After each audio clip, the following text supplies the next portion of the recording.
All the ups and downs, all the runarounds, well, I really can't complain. 'Cause when she's holding me in her little hands and she says, Mama, come on and dance. I could walk on the moon, but I'm telling you, I'm happy where I am. Just wanna be famous in her eyes. 'Cause if I am, then I'm doing fine. For all I got wrong, I got a whole lot right. If I'm famous in her eyes.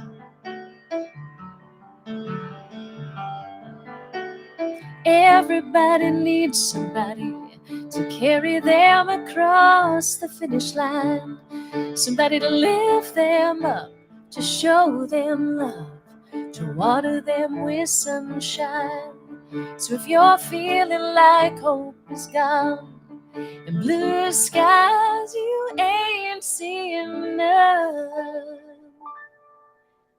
try to remember what I'm telling you, friends. You're famous to someone. Just wanna be famous in her eyes. 'Cause if I am, then I won the prize. For all I got wrong, I got a whole lot right. If I'm famous in her eyes, just wanna be famous in her eyes. 'Cause if I am, then I'm doing fine. For all I got wrong, I got a whole lot right. If I'm famous in her eyes.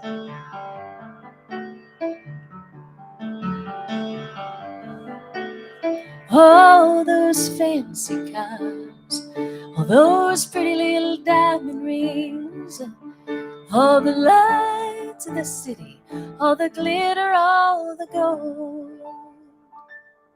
well, they don't mean a thing.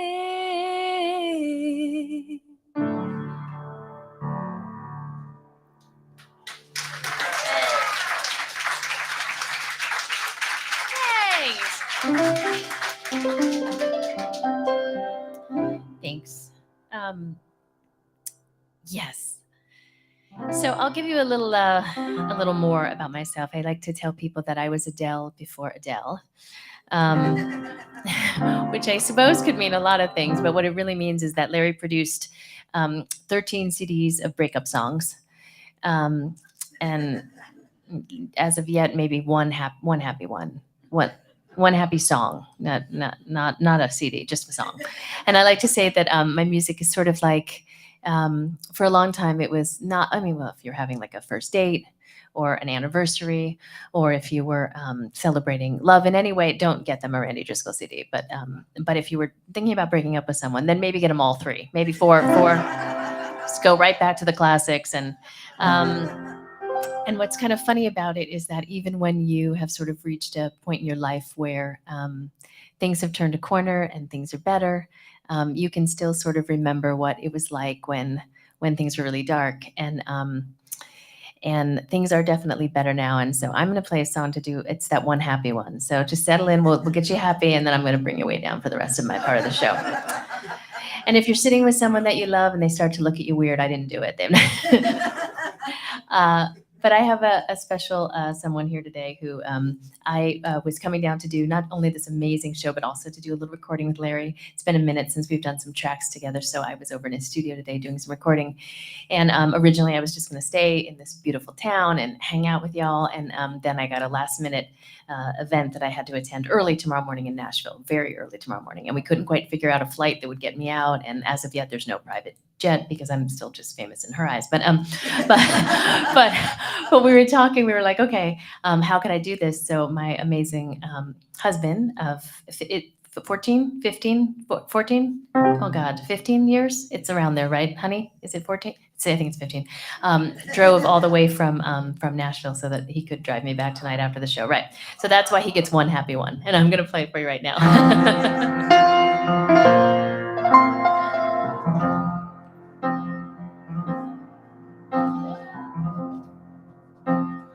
Hi, come on in. I have entrance music for you. And I'm not sure if we can get the verb back. That might have been what the problem is, but if we can throw some verb on that, Rob. There are two types of people in a relationship. There's the one that keeps it all together, keeps it on the track. And then there's the other one.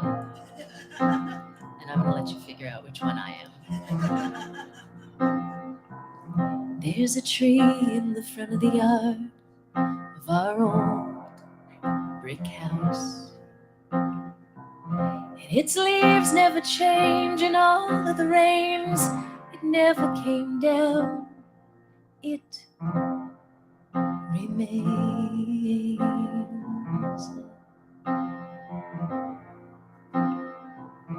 You know all of my monsters, my demons, you're friends with all of my ghosts. You kiss every scar on my forehead, you say you love them the most. You tell me trust when I've given up hope. You tie the knot at the end of my rope.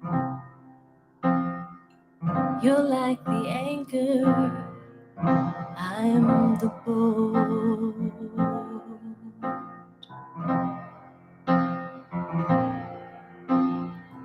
There's a swing on the branch of that tree made of rope and wood. Not once has it cracked under all of that weight, even though it should. It sways.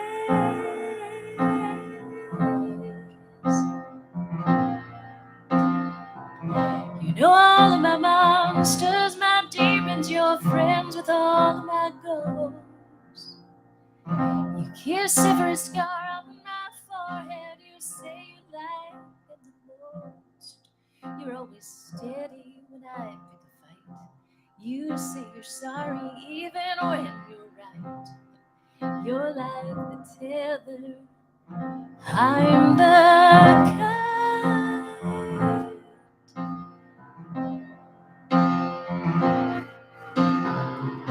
And one of us has to be strong. So one of us knows what the hell we're holding on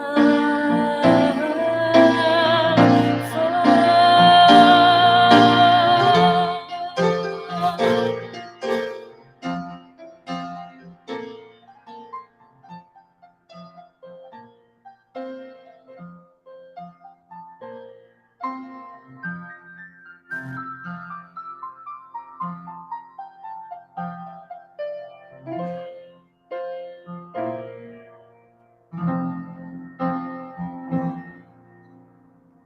There's a tree in the front of the yard of our old brick house.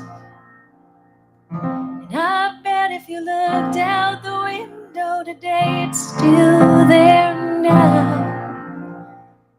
Just like you and me. You're the tree.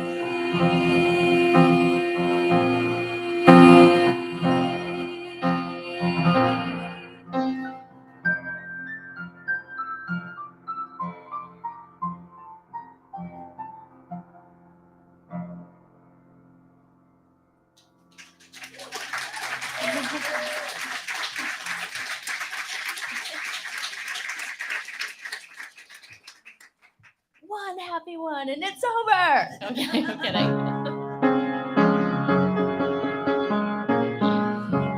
We are live streaming tonight, I believe. That is super exciting. That's right. That's right. And I was asking, oh, is that something you do here? That's so cool. And Rob was saying, well, we started doing it during the pandemic. Wow, we do a lot of things that we started doing during that pandemic, don't we? Pickleball, what's that? We make sour bread dough. What's happening, right? What's happening to us, people? America, what are we doing? No, I'm kidding.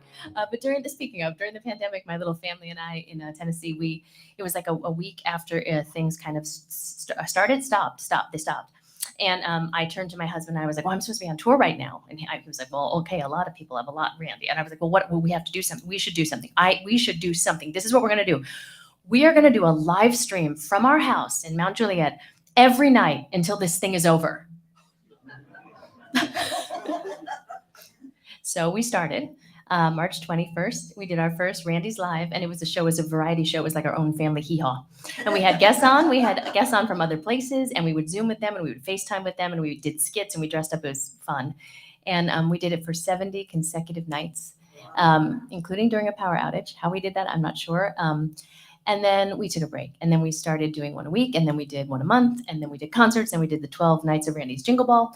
And 135 guests later, and I think something like 88, 89 something concerts, the whole thing, we sort of finished. And during that time, what I realized more than anything was, one, we really need one another. We really need community. We already knew that, but really figured that out. Two, I didn't know how to do harmonies over Zoom. That's very difficult. Bands have a hard time playing over Zoom. There's delay, and it's odd if Larry's doing guitar over there and I'm trying to sing here. That doesn't work. Which leads me to the third thing. The third thing is that as much as it was great to have that connection and to build time with one another and to make things kind of feel normal while the world was really suffering, there's really nothing like this. There's nothing like being together in a room, listening and experiencing live music, knowing that everyone's heart is beating together to the same rhythm, knowing that you're hearing the same sounds. Whatever they're doing to you, they might be doing to you and to you and to you and to you. And so I'm first of all super grateful that we're here, and so I'm going to play a song right now. I thought my little live show, I really thought this was going to take off. It was going to be, I was like, this is it. For now, this is it. So I wrote a theme song, and the theme song is really about what I think the world would feel like when we could open up and do this. So here it is, and here we are, we're doing it. This is called The Year That We Stayed Home.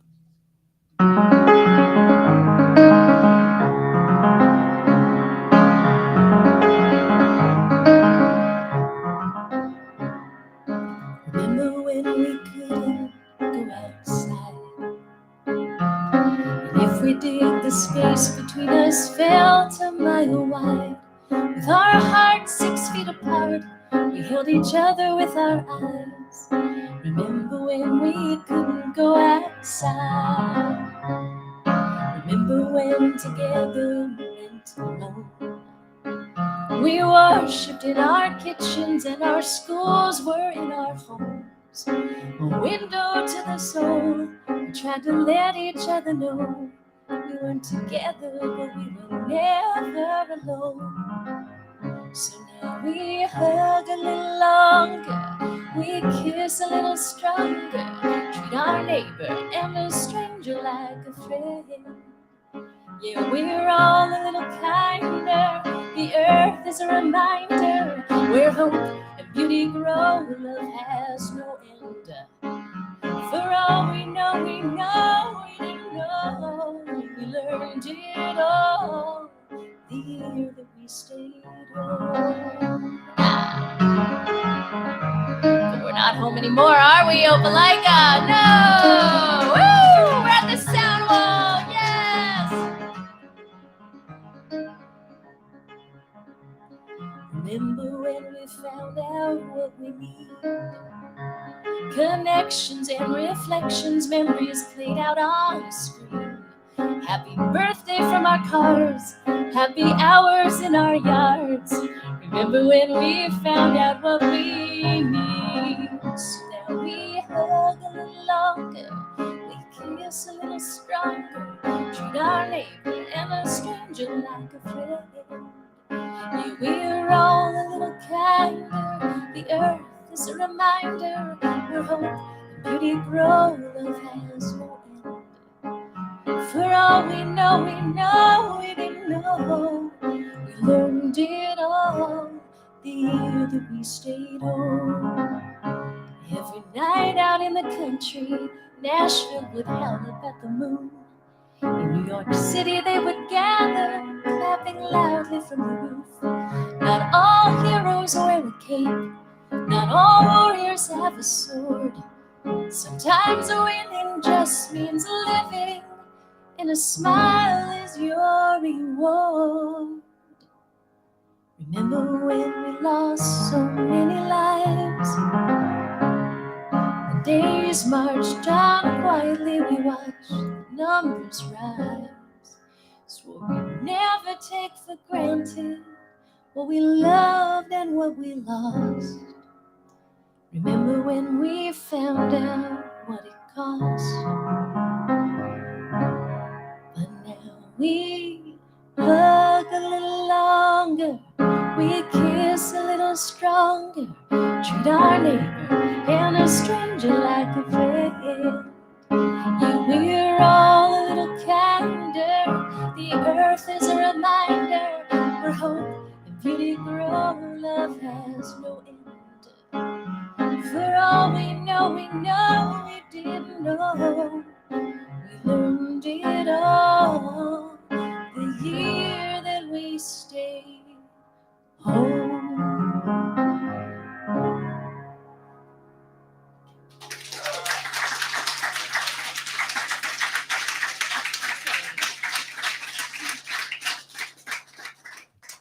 Thanks. If I didn't say it already, special shout out to Rob and Jen for this awesome space, and really love it and letting me stay here and crash. I'm not leaving. Sorry, it's a long drive back, so I'm just gonna stay. Like I said, I came here to do this amazing show, thinking about it for a while now, and then to work with Larry again. And it's funny how I had it in my mind for a while that I wanted to record a new song. We used to make like double records, right? Like double out, that was like a thing. And then Larry and I did some concept CDs. Those were amazing. I had like 22 songs on it. That seems right. And now it's like you release a single. You just do a single and then another single, which is also awesome too, because you get the music faster and it gets out to the people. But it's a little bit different than sort of sitting down for a whole project. So I knew this was an important song, and I knew I wanted it to be part of a bigger picture. What I didn't know was that this week, in particular, this song was going to have much, much, much deeper meaning to me. And I'm going to leave it on that, but I was really grateful to be able to record this song with one of my favorite people in the world. And we recorded it yesterday, and I'm super proud of how it turned out. I went through something a little earlier this year. It was really strange. I can tell you exactly what it was. I lost my voice for for a long time, for like 8 weeks. I was sick. I got a virus, and it never came back. I had to cancel an amazing show with Larry. I had to cancel a lot of shows. And to some people, it might seem like, well, that's okay. You get better, and then you just do like lozenges and some steam, and you'll be fine. And I tried, and luckily, it was nothing super serious. But it was gone for a long time. And it was just strange. It was just strange to have a part of me just not be there. I don't know how else to explain it. And it immediately brought me back to other times in my life when I've struggled and gone through something, and kind of knowing that the window's there, and if you just see out to the other side, but when you're in it, you don't even want to look out the window. You know it's there, and you know there's an outside, but you don't even want to look. So you're here in this moment. And somehow I thought about that, and I thought, gee, it's kind of like when you lose your superpowers. So I wrote this song. I'm going to sing it for you right now.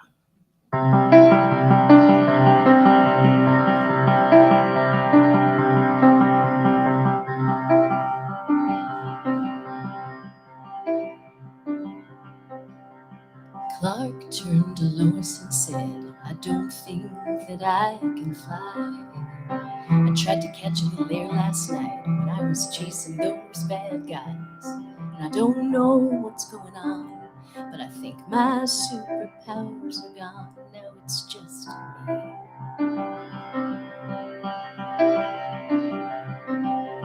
Lois turned to Clark and said, I would love you anyway. Doesn't matter if you're in a suit and tie or that old faded cape. But I know what you've got to do, and you do too. Just try again, and I'll be here to remind you when you forget what's inside you. When life makes it hard to see who you are, when hanging by a thread is all you have, I'll wait here till you get you back. Clark turned to Lois and said, will I ever feel the same? I used to climb tall buildings, now I can't even stand up straight. And it's not just that I can't fly, it's that I'm too afraid to try. 'Cause I might fall, I might fail.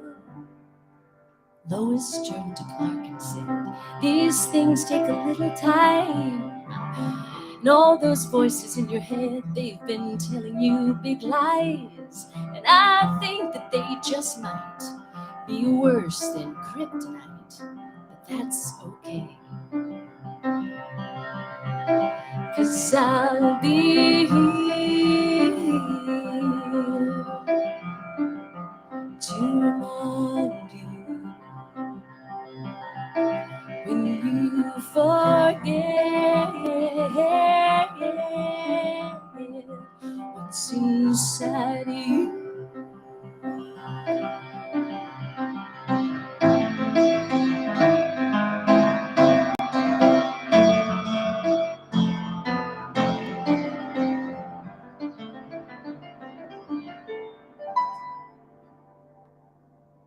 Clark turned to Lois and said, I think I finally get it now. It's not pretending it won't rain again. It's just trying hard not to drown. And I took a leap of faith, and I got out of bed today. And ain't that something? And Lois said, that's great. And I'll be here to remind you when you forget what's inside of you.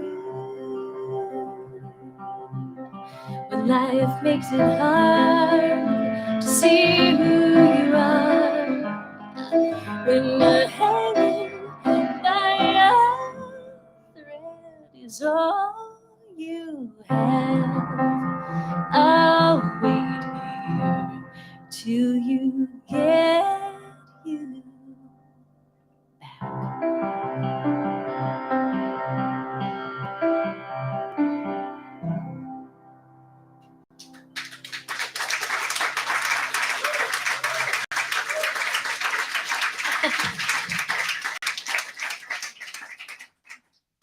I'm gonna do a couple more for you, and then we'll do a little break, and the amazing Larry Mitchell will come up. You guys having a good time so far? Yeah, you're awesome. Hope you're not getting into trouble in the back. I can't see ya, but there's an intermission. We have some merch for sale. If you guys remember, back when I guess maybe around the time of, I'm not sure. By the way, can I just say thank you for the Indigo Girls last year at the Song Festival? That was incredible. So fun. I ran on stage once to meet them when I was a little bit younger, and I got kicked off by a security guard who threw me over his shoulder and walked me out of the building. That's a true story. I was much better behaved last fall when we saw the Indigo Girls. There was an artist who was just talking a little bit about streaming and about how someone said to her, well, why do you still make CDs? And I thought this was a great answer. She was like, well, because when you do a show and it's an intimate crowd and it's personal, people want to take something with them. They want to be able to take something. I thought it was really great. If you don't want a CD, I understand that you can stream my music anywhere. But we do have hats, so everyone needs a hat. I mean, I think you should have a hat. And if you don't want a hat, then I have a wine glass, which I told an audience the other night. I said, everyone needs a wine glass, and someone went, I went, okay, everyone needs a water glass that looks like a wine glass, and some of them say hug a little longer. So that's my merch pitch. Take it how you will. I'm gonna do this song right now.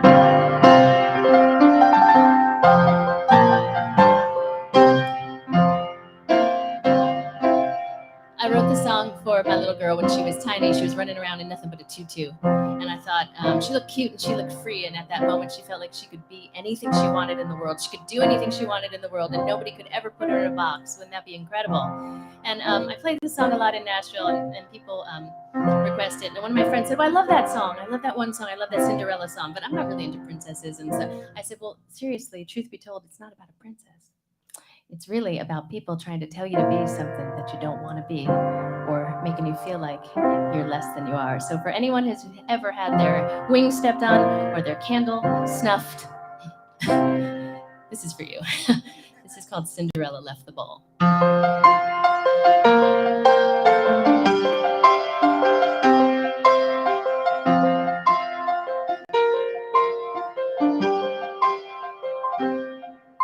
Cinders in a dustpan back behind the oven, stuck inside since midnight, waiting on your spotlight, waiting for your moment, you're waiting for your luck to change. You look into the mirror, you only see the scratches, can't you see the real you? Under all the patches, can't you see the beauty, free from the hurt and the pain? Sitting all alone, you should be out there dancing, let them see you dancing, dancing right through the rain. Sometimes the ones that matter hurt you most in the end. If the shoe doesn't fit, don't break the glass trying. If they don't love you back, don't waste your time crying. If they can't see the princess, how they gonna see the queen? If you knocked on the door and it's still unopened, if you hope for the best, here's to hoping you'll never fly if they're standing on your wings.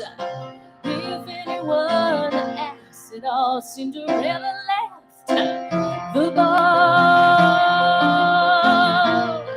She left that damn ball. She came with a sound wall, y'all. Brushes in a dustpan back behind the stable, hiding with the horses, waiting on the saddle, waiting for your moment, waiting for your luck to change. Hey!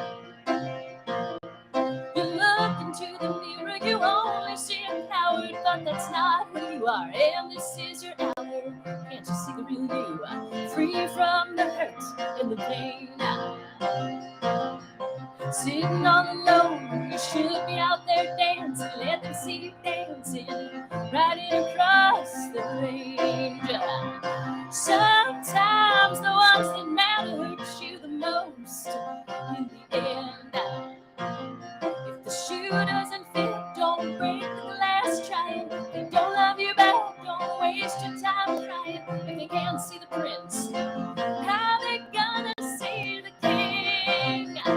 If you knock down the door and it's still open, if you hope for the best, here's to hoping you'll never fly.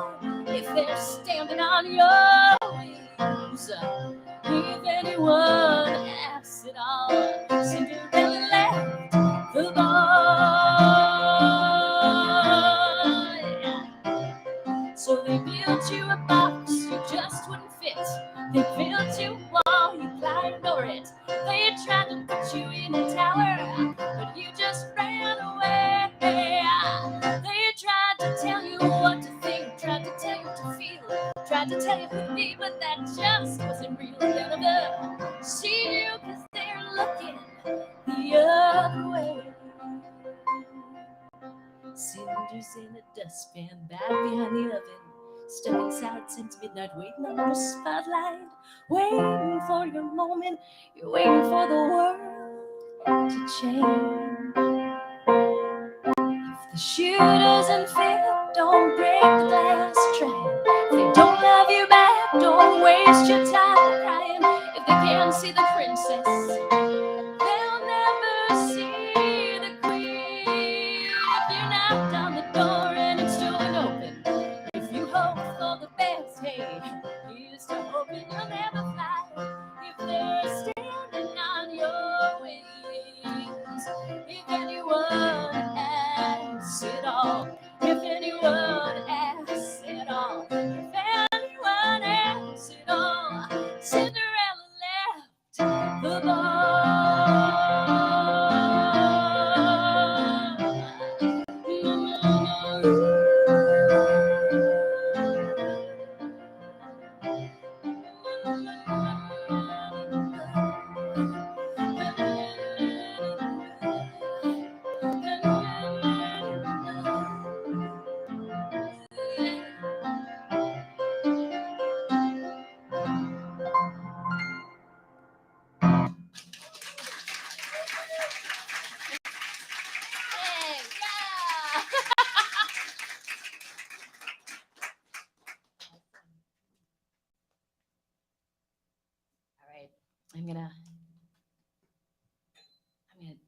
favor because I came a long way. Is Larry around? Do you think Larry Mitchell is somewhere around? That'd be terrible if he wasn't. What a tease, right? Like, no? Okay, anyway, so who wanted him? No. Larry Mitchell, y'all. Woo!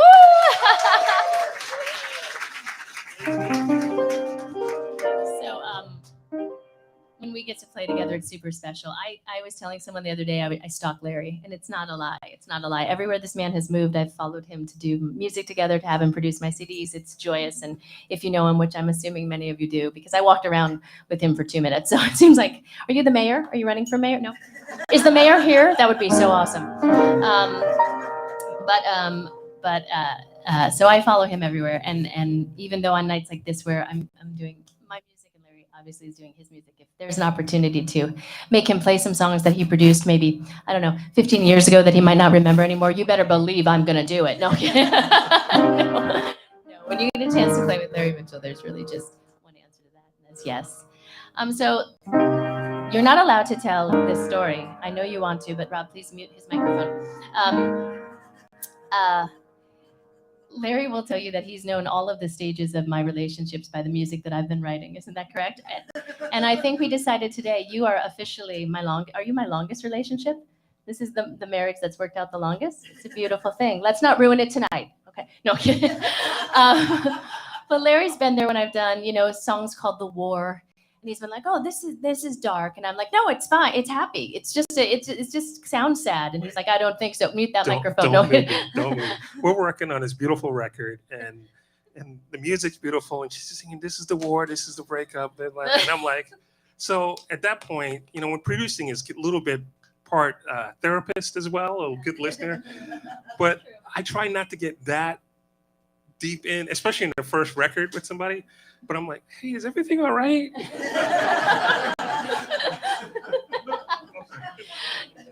And then 4 CDs later, he was like, "Oh, this is a pattern. I see a pattern." But here's an interesting song about this. Even after you've moved on, which clearly I have, and you're in a really good space, someone can come to you and they can tell you about a dark time, a breakup, something that they're going through, and immediately you're like right back there. They say it's like a scent. They say it's like a trigger, a word, or something. So what was really funny about this was when I wrote this song for a dear friend of mine going through a terrible breakup, I immediately brought it to Larry and to my husband, who both looked panicked. They were panicked at the time, and I was like, "No, it's fine. It's fine. This is completely about somebody else." So just remember, never tell a songwriter anything you don't want written about, produced on a CD, played on radio stations, and then sung on a live stream in open like. There you go. Anyway, the song is called The Rest.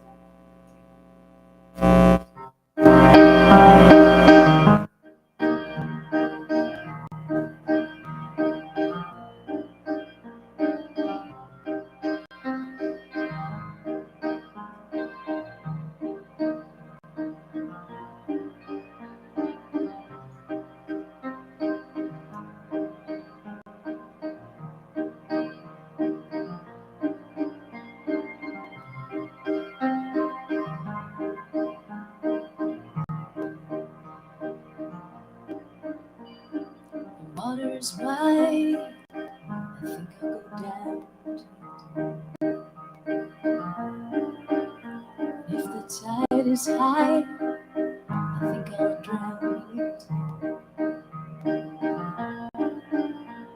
'Cause all I have are my memories. They won't let me rest and they won't let me be. And I spend all my time remembering how to forget.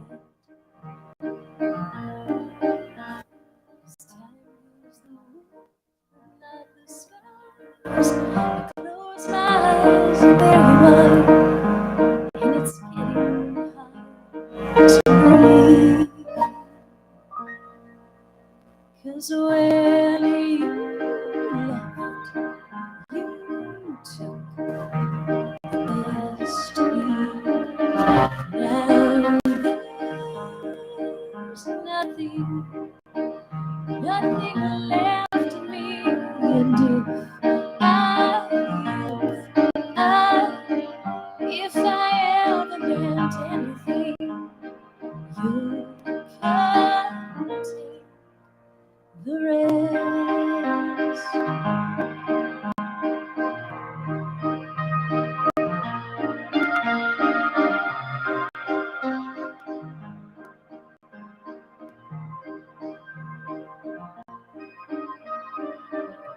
At home, I climb to our bed. You're not there, so I smother my face in your pillow a little too long instead.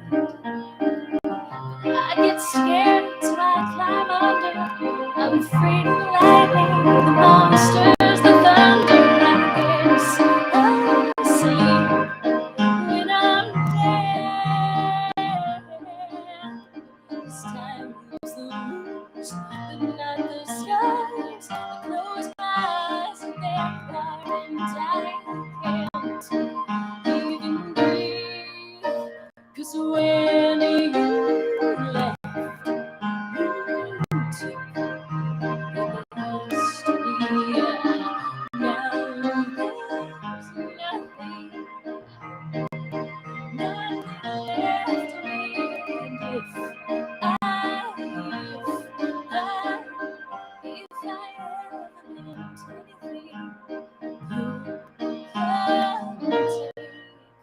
the rest.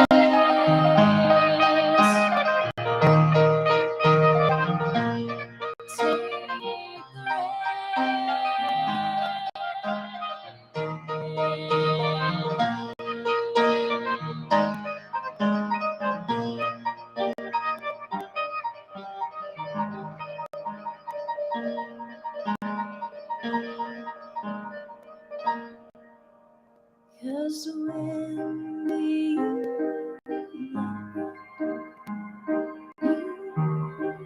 took the best of me, now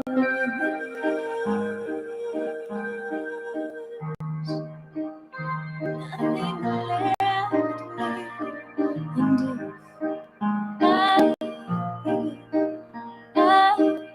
And if I ever meant anything, you come take the rest.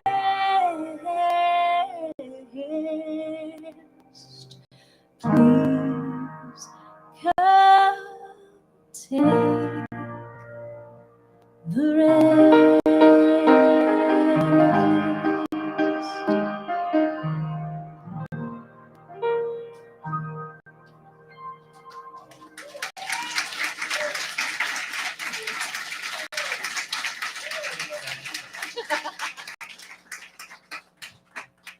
Larry, I love you.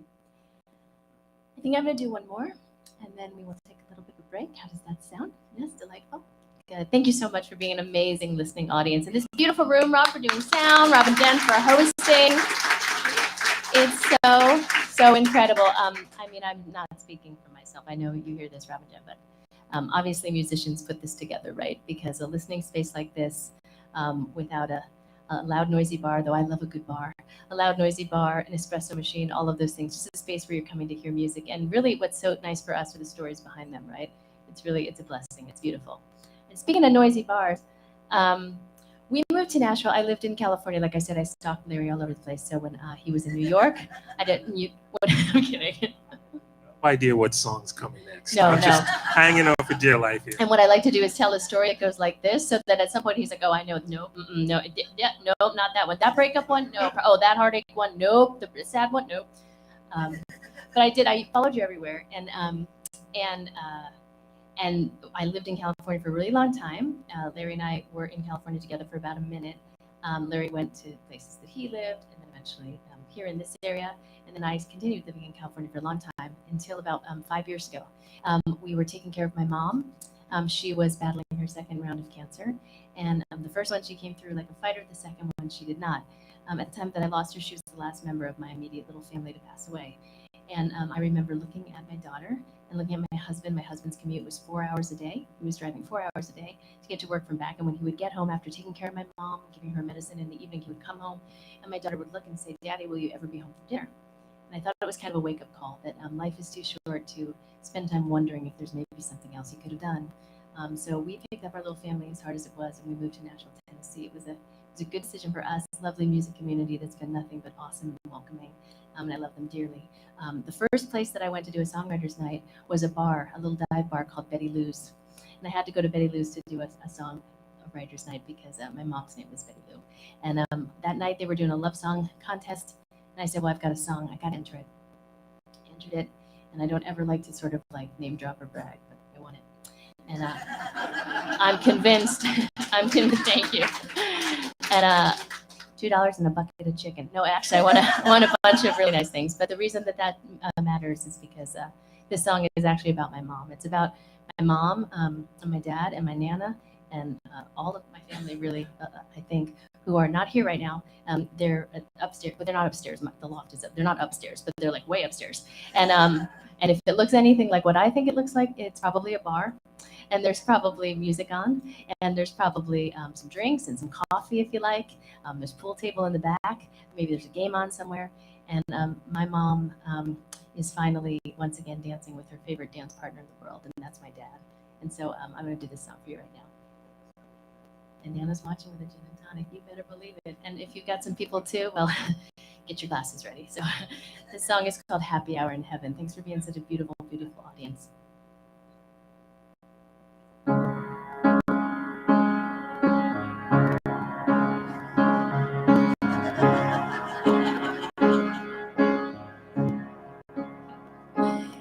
Amen.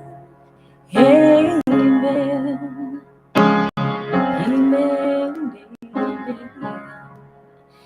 Hallelujah. Hallelujah.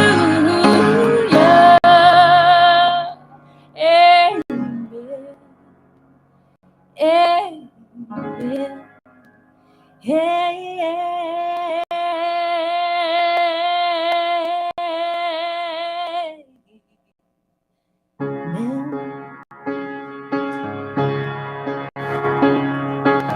The church was full.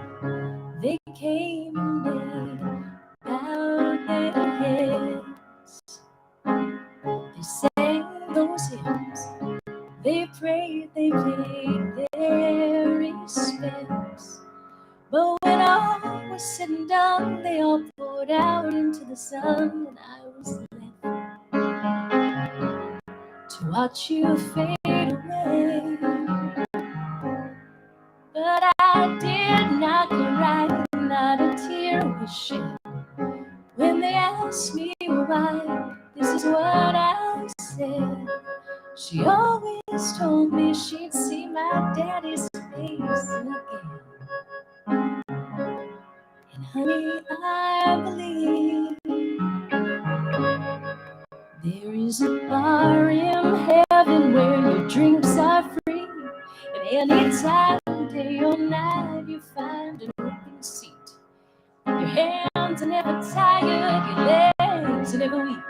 The game is on, the coffee's strong, the beer's ice cold, the whiskey's neat. The band's playing 24/7, those angels there dance all night long if you let them. We're having one hell of a good time. They won't stop until the sun shines. It's a happy hour in heaven. Yeah. So heavy hearts, I feel your pain. We can raise a glass tonight. To those we've loved, to those we've lost, that everything's alright. Know the pain and all the fear we all know here. It just vanishes away. And you get one more chance for that second dance where love will win the day. I hear that old song, and I swear I can see my daddy's face. How it lights right up when she walks into the place. As if not a moment's past, she falls into his arms at last. And nothing's perfect, but this is perfect. There is a bar in heaven where your drinks are free. And any town day or night, you find an open seat. Your hands are never tired, your legs are never weak. The game is on, the coffee's strong, the beer's ice cold, the whiskey's neat. The band's playing 24/7, those angels there dance all night long, give you let them. They're having one hell of a good time, they won't stop until the sun shines. It's a happy hour in heaven.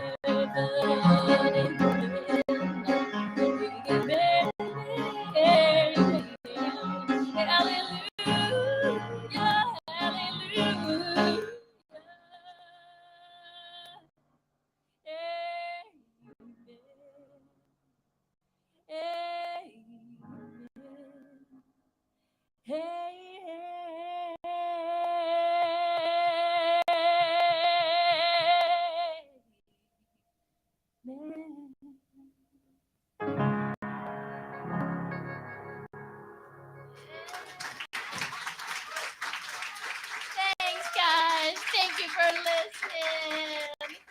Hey, Driscoll.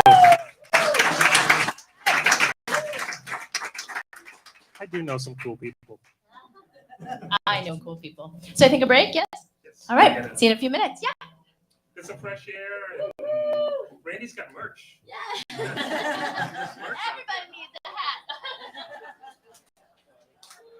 Woohoo!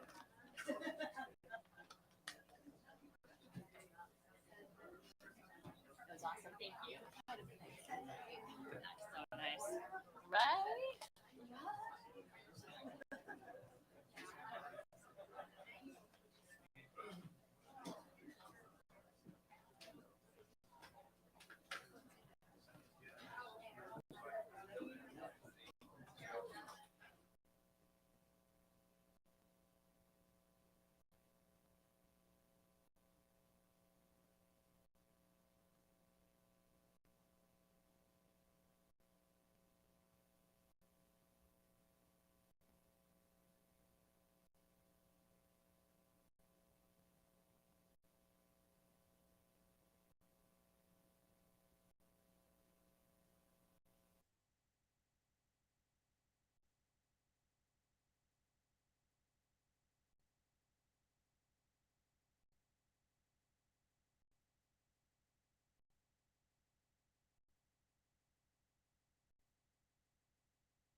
I'm laughing because I changed the pedal configuration around, and I'm surprising myself, and I'm slightly praying that when I step on a button, the right thing will happen.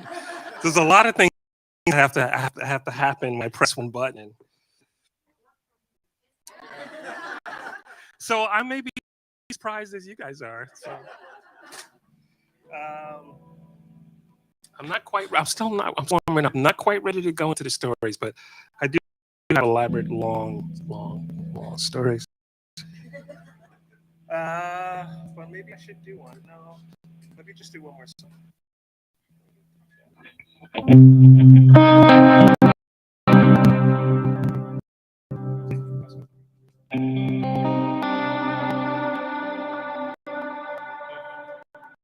This is a song that I did. I actually wrote this in Nashville. Randi at Tony's house. I was staying at Tony's house. It's like 6 degrees outside. I don't like cold. And I won't go into who I was thinking about. It's called Love's Last Cry. And sometimes songs it's easier for me with instrumental songs. The title come from experiences or people. Sometimes I get to a big city and there's overstimulation. I can't create anything. I can play, but I can't create anything. I go home or I go to some place where it's completely quiet and it all comes out.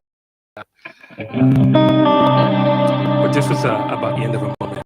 And sometimes the titles, the songs shift, the meaning of the songs shift for me, especially after years. This is from a record that came out in 2016.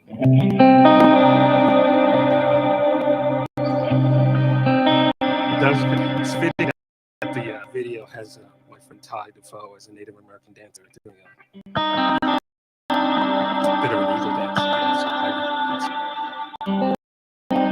I spent a lot of time in the Native American world making music and learning different societies, I should say. It's a wonderful experience. Anyway, let's get the stories in a minute. This is Let's Cry.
I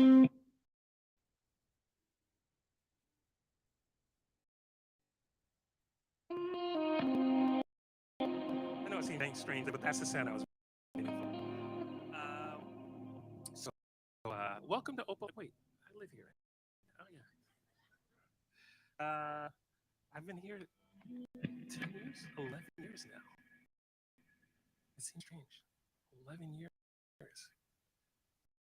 I don't know my way around. So, let's see. I moved here after my stepfather passed away, and I got divorced the same month. And But I had traveling. I had a band trio that we got in a van and traveled around the South for my first time. Actually, just traveling around the South and playing, which was interesting because I was twice the age of the band, I guess. Interesting. Combined. So I started traveling back the way I used to travel a few years later. And in 2019, I was home. I was in Opal like 60 days. That was it for a year. And then the dark ages happened. And I watched The Price is Right and Let's Make a Deal with my mom every morning. And I was working on two artist records. One is Katie, who's over there. She's a great artist. I hesitate to call her local artist. She's local, but she's traveled. She just got back from headlining a Looper Festival in Mexico. So you see Katie Martin, like, go see Katie.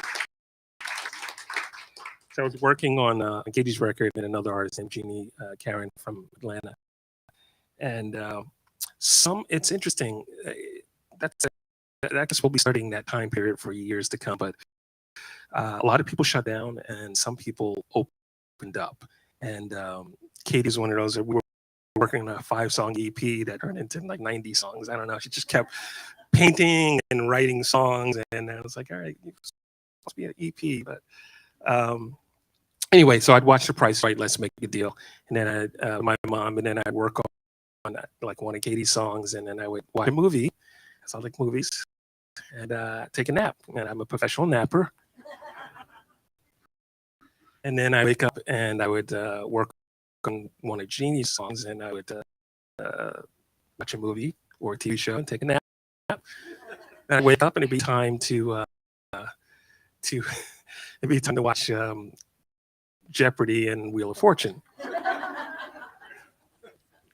And then I would work on one of my songs because it was like, oh, there's nothing going on. I haven't had this much time. I could just work on that. I'll do a record of my own.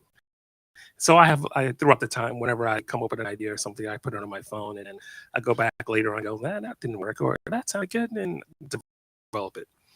And since I should have started with this. My first record came out 33 years ago in 1990. It was a rock record. I got in a full-length zebra coat, leather pants, another hat. I'm 26 years old, and I'm like, when you're 26, you gotta always have your best sexy on. I was also like 95 pounds. But the second record came out a little bit more like that. But the third record by accident was an acoustic record. It's called Escape. And it's actually one of the more popular records of mine, rather. And the people kept going, when are you going to do? And it's called Escape Passages Volume 1. So people are like, when is Volume 2 coming out? I didn't know. I made the record by mistake. I was Mr. Rock and Roll. I didn't know I was making an acoustic record. I didn't know anything about making an acoustic record. I was just in an apartment, and everything else was in storage. I had an acoustic guitar. I had a couple electric guitars, but nothing to plug them into. So I had an acoustic guitar, and so I ended up doing this acoustic record. It's very cool. It's a long story on how that kept me in the music business. It's one of those things where I had to just get out of the way. I was trying to make an electric record, and a friend gave me the keys to his house. He said, go to my house, put the studio together, and you can use it and make a record. So I would go to his house every day, and I would stare at the gear and go, I don't know how to do this, because I was used to being the guitar player going to somebody else on the other side that was doing this. Yeah, punch me now. And so many people helped me. I would make phone calls, and I called some amazing people. I think Randi and I, we were talking about when I did Randi's record. I'm serious when I say I know a lot of amazing people. We call mega stars to go, hey, could you play on this or do that? But anyway, so making the acoustic record, I call some amazing people that were making mega records, and they stopped at the $250 an hour studio with their David Bowies and other people to help me explain how to put a compressor in. It was enlightening, but they were very nice, and I made a very horrible electric record that all these great players played on. Nobody would tell. I was in a fragile state, so all these great players would just go, "This, what you want to play on? Okay." And they would play, but songs weren't good. Anyway, I was working on these acoustic songs. A friend of mine said, "Why don't you record some of the acoustic songs? Let's practice." And I did. And then he listened to it, and he's like, "Why don't you let me mix this?" I go, "Mix it? You mix records for a living. Why would you? I'm not going to release this. This is totally opposite what I do." And sure, go ahead. So he did. And anyway, every step of the way, I just had to stay out of the way. The record happened on its own. The distribution by walking in front of Tower Records, and the manager seeing me and asking if I have a new record out. And I go, "I do." And he goes, "Who's distributing it?" I said, "I don't have a distributor." "Who's the record company?" "I don't have a record company." Came back, went inside, came back with a card and go, "Call these people when they pick up the record, let me know, and we'll buy a bunch of copies and have them for install." That's how I got distribution. Anyway, there's every step of the way. I was just like, it went from 0 to 60 really fast. And all I had to do was go, "You want to do what?" "Sure." But anyway, so going back to sideways, um, during the dark ages, I was recording some acoustic songs, electric songs, and I've tried to put acoustic song or two on every electric record I've done since then. And but it was clear to me, and I try to make a record that takes you on a journey, and so the songs have something to do with they meld together somehow. In 2020, the acoustic songs were very light, and the electric songs were a bit dark. I call it dark with glimmer of hope. I had a lot of friends going through a heavy time. Lost a lot of friends as well. So I was called the acoustic record is called Shadow in the Soul, borrowed from George R.R. Martin, that title. And like I said, it's dark with a glimmer of hope. And after I play these two pieces, I'm going to play one of the songs from the acoustic record, which is called The Light Within, which is a different vibe. But so I couldn't put them on the same records. I said, I'll finish them both. And when I get ready to release one, I'll pick one and see which one I want to promote first and stuff like that. And I told Katie and Jeannie, it's like, yeah, don't release a record in 2020. It's a global pandemic. There's a year of election. And you're not going to get any press. There's cities, demonstrations, and fires and stuff. You're not going to get any press. No one cares. They listened. I released both records the Friday of the week of the election during a year of a pandemic. I did not listen. But this is the title of the electric record. It's called Shadows in the Soul.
What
was that? I'm gonna change the vibe a little bit.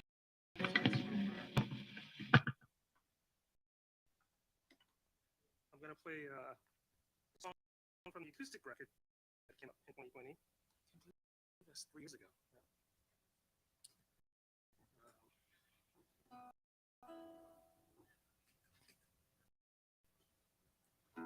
You guys all right?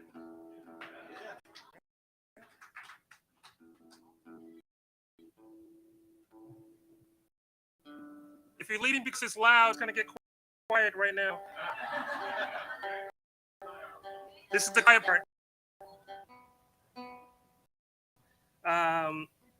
So like I said, during that time period, I had a lot of going through a lot of stuff, but I also had friends like Katie, who was kind of, she's great. I'm able to home create and just I'm gonna try this. I'm gonna try that. Add a lot of things like that.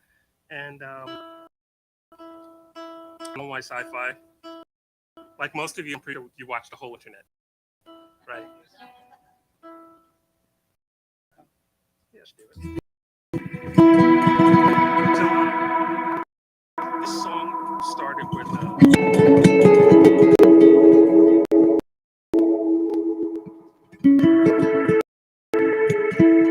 Actually started when a friend of mine lost a father, and then now we lost my close friend as well. But she had a special relationship with father, and I got me thinking about fathers in general. I have no kids, and I don't know if I'm ready to talk about my dad relationship. Didn't know him that well, but it got me thinking about what it means to be a father or dad. Really, there's some people who become more of a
So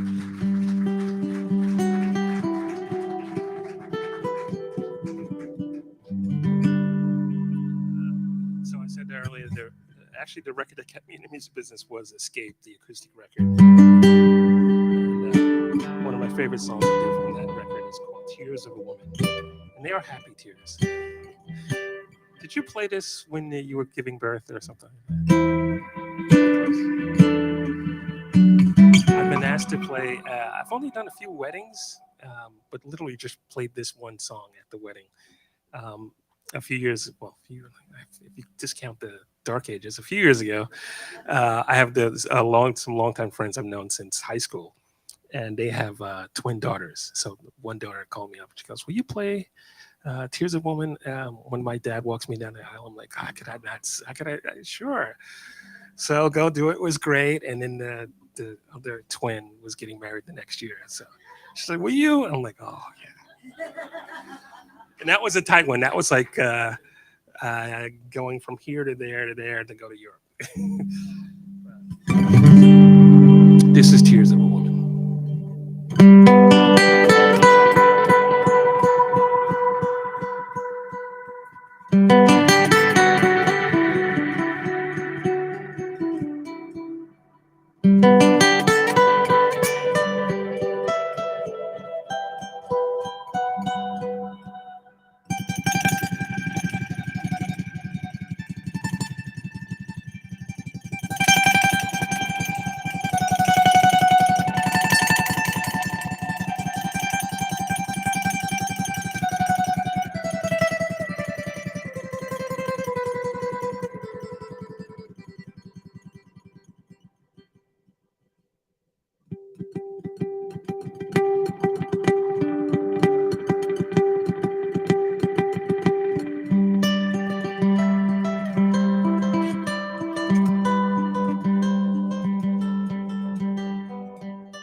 Anybody here been to Dubai?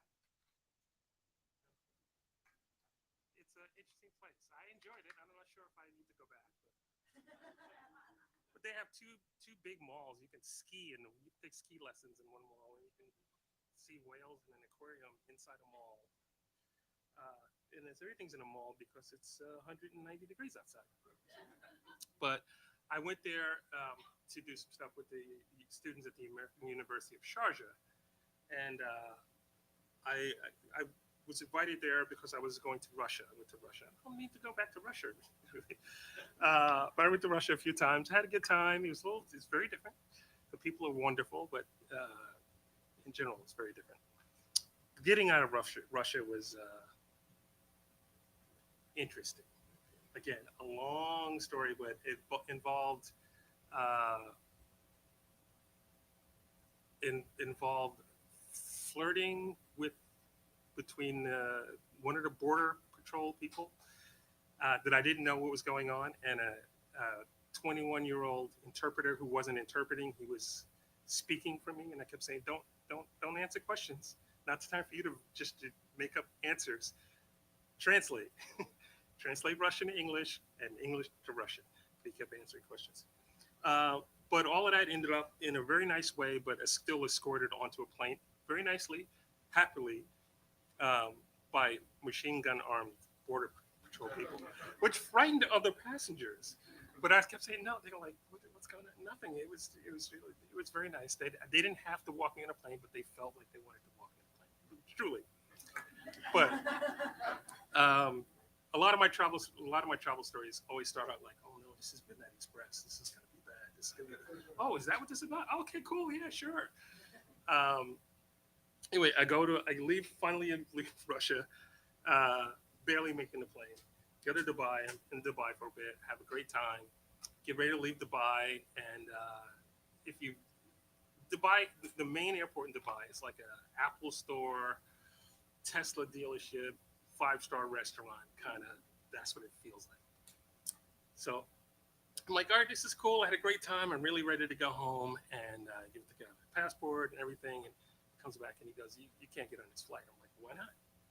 I have to go to Moscow to catch my flight to New York, my original flight to New York, or to Atlanta, sorry. And he goes, yeah, they won't let you in Russia. So I was just in Russia. There was that thing at the end that was a whole misunderstanding. Everything's cool. He goes, I don't know what that's about, but they won't let you back into Russia. I'm like, no, really, I just left. I had played 5 cities. It was great. Had a great time.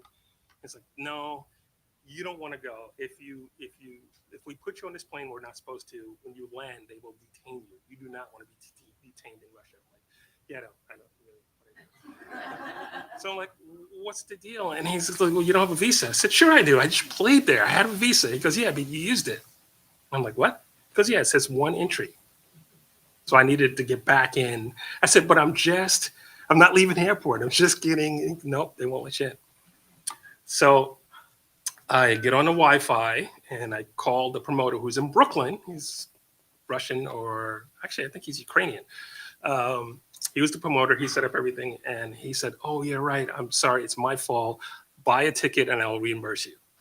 Now, I'm from New York. So the New Yorker in me is like, you want me to buy a ticket from Dubai to Atlanta the same day, and you're going to pay me back? I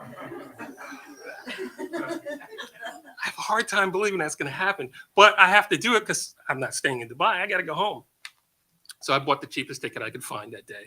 And it is not out of that airport. It is out of the other airport in Dubai, which I believe was possibly also a bus station, or formerly a bus station, because it felt like there were chickens and cows, and it was a whole different airport.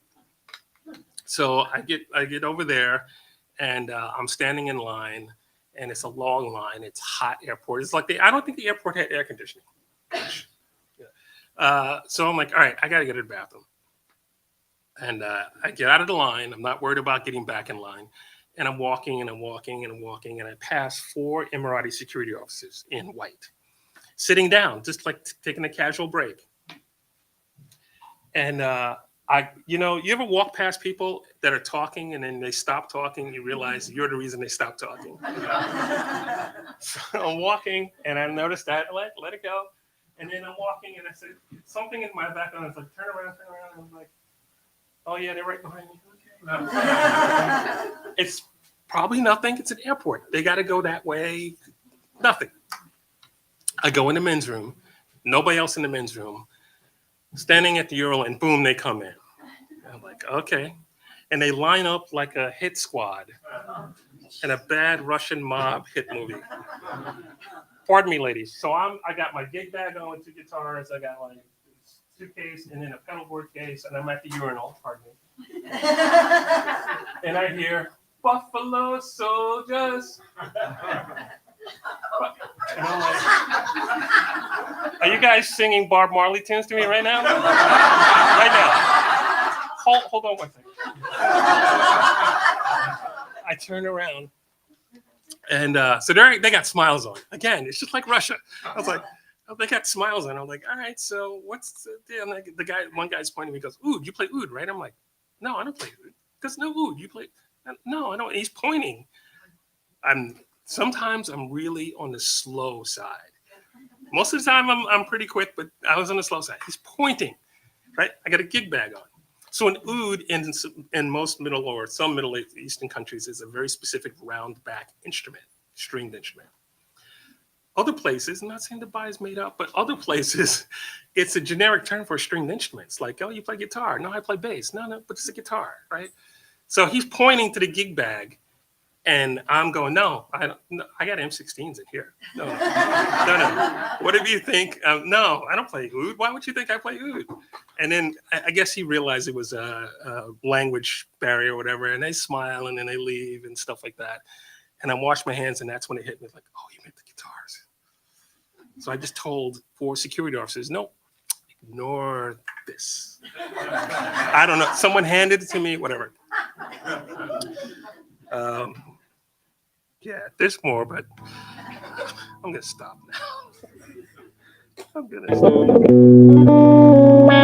This is called Insatiable.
I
lived in Santa Fe, New Mexico for 10 years.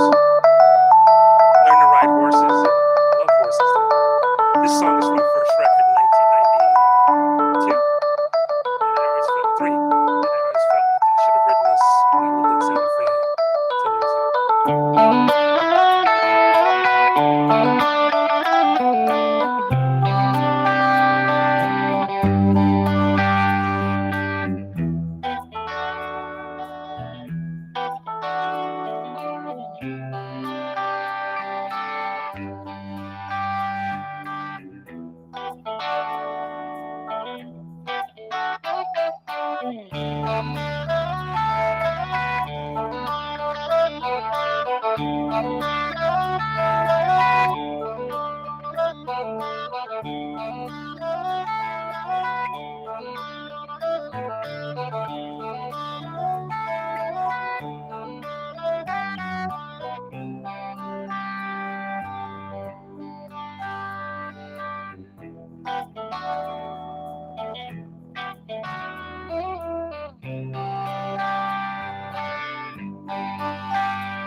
Thank you guys so much for listening to me play and babble on, and now I'm lost again on my pedalboard here.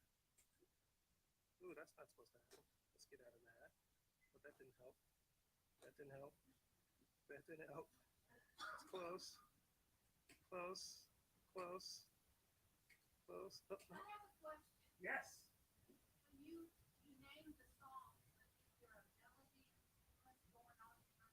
Absolutely. Absolutely. Well, musically, there's a melody and a chorus going on. Oh, you do not want to deep dig into what's in my head. You don't want to go.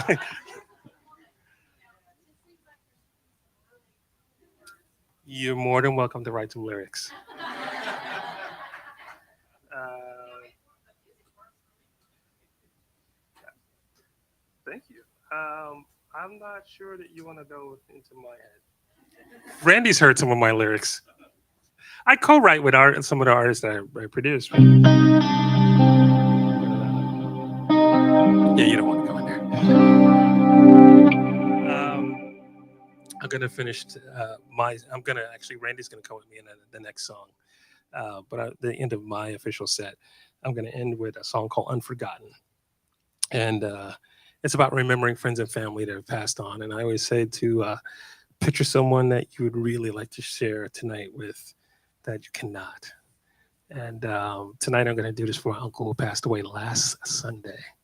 We just had his funeral service on Thursday. is for Uncle Mike.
Thank you guys. Randy, can you show me how to end the show, please? Thank you guys so much for really staying and listening. And Randy's going to show me how to end the show. And actually, we have a friend that Randy introduced me to, Zach Friedhoff, who's a really great singer songwriter. And I do a live stream, and I like to end my live stream with this quote.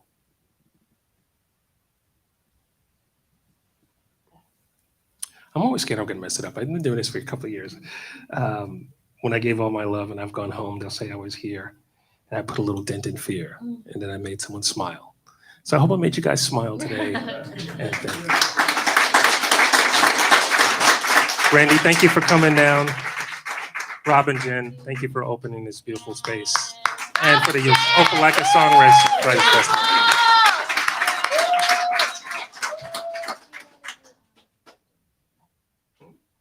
Sure. Making us smile, making us cry, smile, cry. Incredible. One second. Thank you guys so much. Larry Mitchell, y'all, come on. What? show that and bring me up. And be like, I want to show with Nana, and I want to tell them. So that has been edited since the last time I saw it, the film, and there's a lot. It keeps adding, and it's just beautiful, and it's a reflection. And even if you don't know the faces in it, you're just sort of moved by loss that we've all experienced. And it's just really beautiful song, Larry. So thanks for sharing that tonight. I think this is one of the first songs Larry and I ever did together. Speaking of me following you around, we were at a brownstone in Brooklyn, right? Before Brooklyn was cool. You were cool, but I don't know if Brooklyn was quite there yet. And I mean, can I tell them the real story that that Larry was in a brownstone, and we were doing a project, and it was really important to me. My mom was battling cancer for the first time, and I was coming to see my mom and to work with Larry, and we were just sort of like feeling it out and working together for the first time. And the place was amazing, but every time the neighbors upstairs flushed the toilet, you couldn't do vocals, and that was part of the time that and that was part of the time that Larry was calling all of the super famous people to ask them to pitch in on our CD. And looking back, it was probably one of my favorite times in my life. So thank you for all that you've given me and all that you've taught me. You're my mentor and my friend, and I love you. The song is called Letting in the Rain.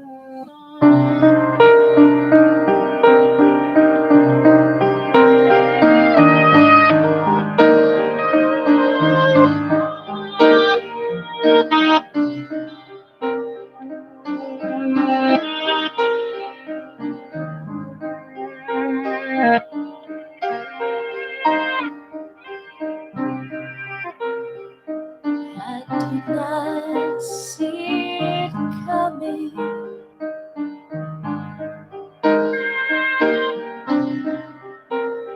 I did not see it.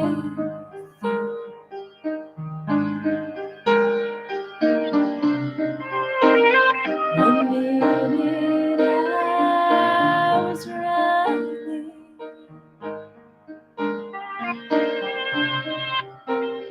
one minute I was letting in the rain, letting in the rain.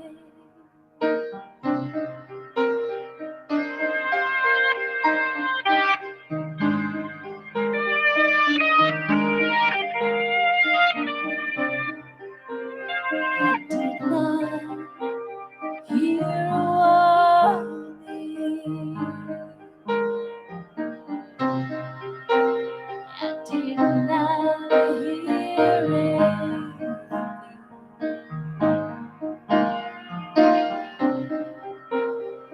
Things I've been ignoring, letting in the rain, letting in the rain. Here I am, alone again, standing back and letting in.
till he washed over me, till he washed over me.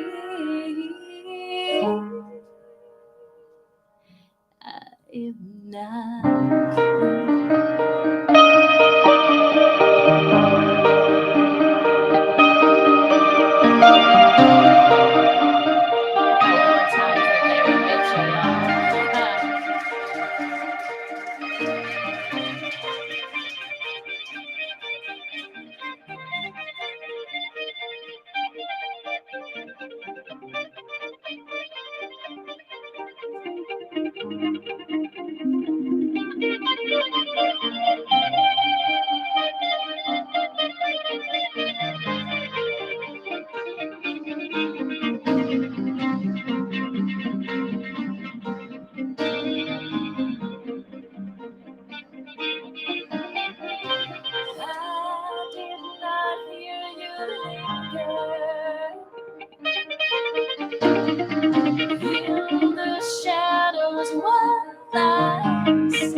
Larry has called a sing-along. How you guys feeling? You warmed up? You ready to sing? Dance along? Oh, wait, I can only see the first 8, and I saw, I don't know about that. How about, yeah. I used to tour colleges quite regularly, and I would get up on stage, and I would tell people I wrote this song, and for the first, maybe 16 bars, they'd be like, did you? No, wait, what? But I got them to sing. Any Peter Gabriel fans out there? That's what I thought. And we also don't have a percussion section, so we're going to leave that up to you, too. You can beat on your legs. You can shake your keys. Right? Where is she? You can shake a shaker that you happen to have in your back pocket. And you can sing background, too. And you can hit your partner. No, just nicely.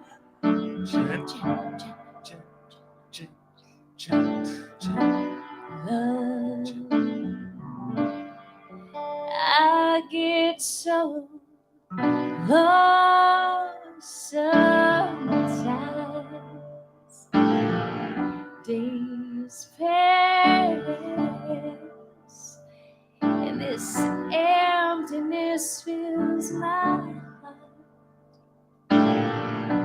when I want to run away. I drive off in my car, but whichever way I go, I come back to the place you are. And all my instincts, they return, yeah, and the grand facade so soon will burn without a notice, without my pride. I reach out from the inside. Oh, one more. Oh, in your eyes, the lightning, yeah. I am complete in your eyes. I see the way of a thousand searches. With all my fruitless searches, oh, I see the light and the heat. Oh, I wanna be that complete. Oh.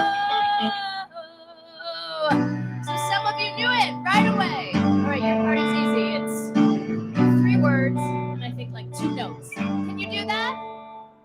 Wait, whoa. I've seen you all going back for wine. Come on, can you do that, sound wall? Yes! So it's your eyes. That's what I have to say. Your eyes. Yeah, that's it. Maybe like a little sexier. Your eyes. A little deeper. Oh, see that? Your eyes. All right, so when it comes around again, that's your part, okay? Because we already know Larry ain't gonna sing.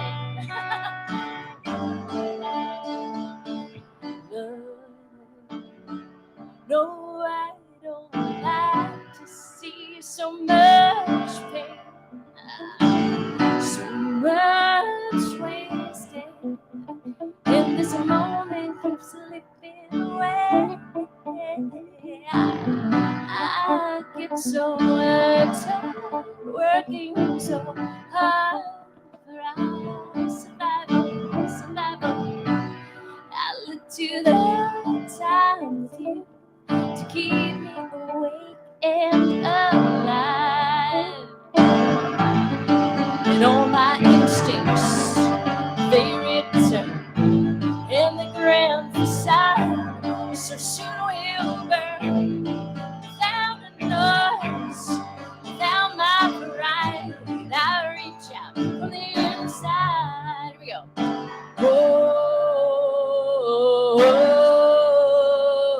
Oh, now in your eyes, the light, the heat.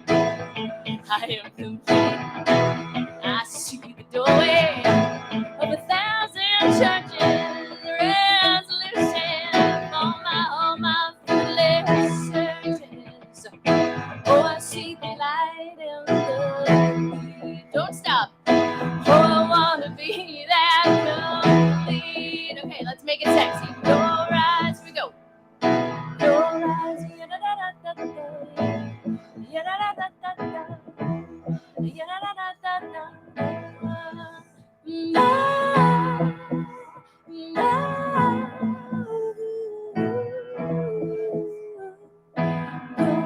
okay, so now, just this side. It's contest, yes. Nice. As sexy as you can make it. Okay, I like it. Oh, I like it. You're swaying. I see it. They're dancing. All right, now this side. Can you be sexier? Oh! Wait, did you throw in harmony? What? Oh, I see you. I see you. All right. Now everybody. Strong.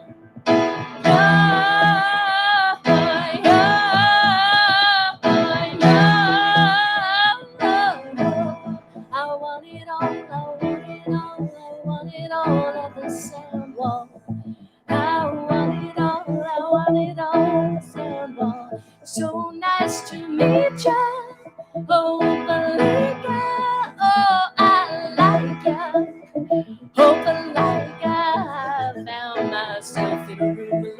on a Saturday. I felt myself in a room of love on a Saturday. No, no, no, no, and it couldn't come too soon to be hanging out with all these beautiful singers on a Saturday in June. Thank you, Larry Mitchell. Thank you, Larry. Thank you, Larry, Robin, Janet, Opalaka. I like ya in your eyes. Big finish. In your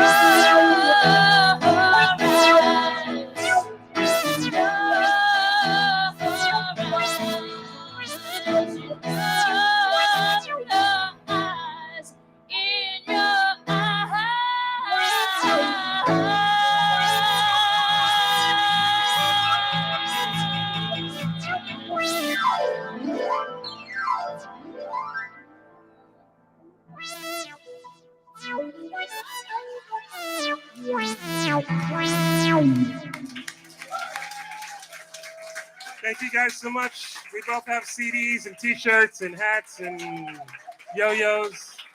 Thank you.